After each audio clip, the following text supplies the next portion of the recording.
Gen. Joseph F. Dunford Jr. spoke to reporters on Monday about the deadly ambush in Niger this month that killed 4 American soldiers and 4 Nigerians.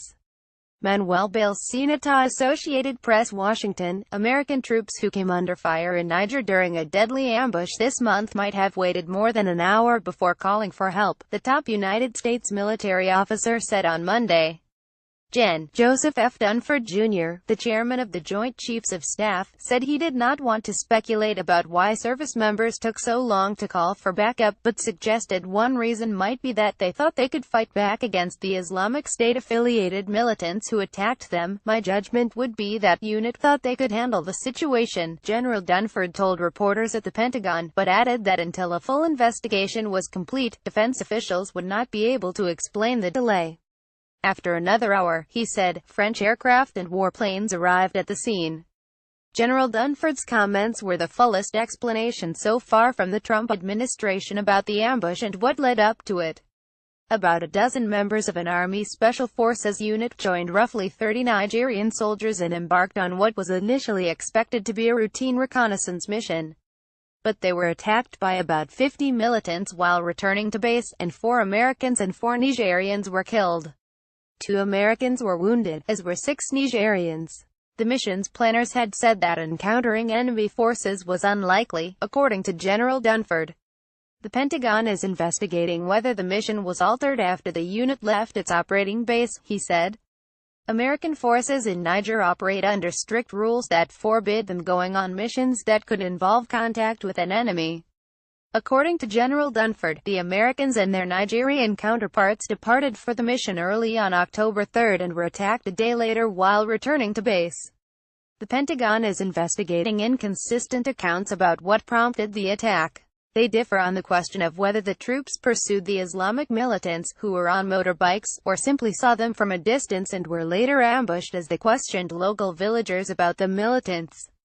Though helicopters did not arrive until an hour after the troops called for help, a drone arrived overhead in minutes, General Dunford said, though he would not say whether it was armed.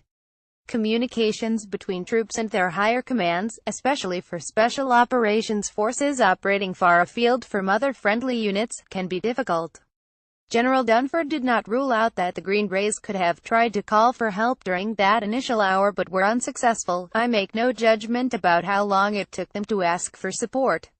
I don't know that they thought they needed support prior to that time," General Dunford said. "I don't know how this attack unfolded. I don't know what their initial assessment was of what they were confronted with." General Dunford said that the 2 wounded Americans were evacuated by French helicopters, and that the bodies of 3 Americans who were killed were evacuated in the early evening of October 4. The body of Sergeant David T. Johnson, a mechanic serving with the unit, was recovered 2 nights later. General Dunford said that the French support was part of the mission's plan and that French, Nigerian and American troops searched non-stop for Sergeant Johnson, though he would not say how many American forces were involved in the search. France has roughly 4,000 forces deployed to the region, part of a military campaign that began in 2013 to drive Qaeda militants from Mali.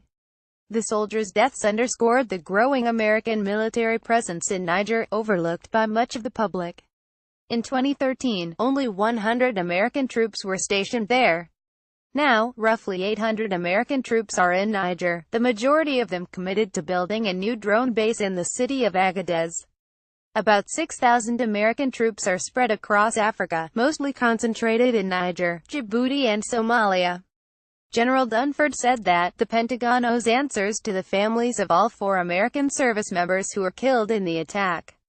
His hour-long news conference was part of the Pentagon's latest effort to contain the political fallout from the ambush, which has grown as President Trump has feuded with a congresswoman close to the family of Sergeant Johnson. Defense officials said the Pentagon has begun a review of how the military conducts its advise and assist missions to train African troops across the continent.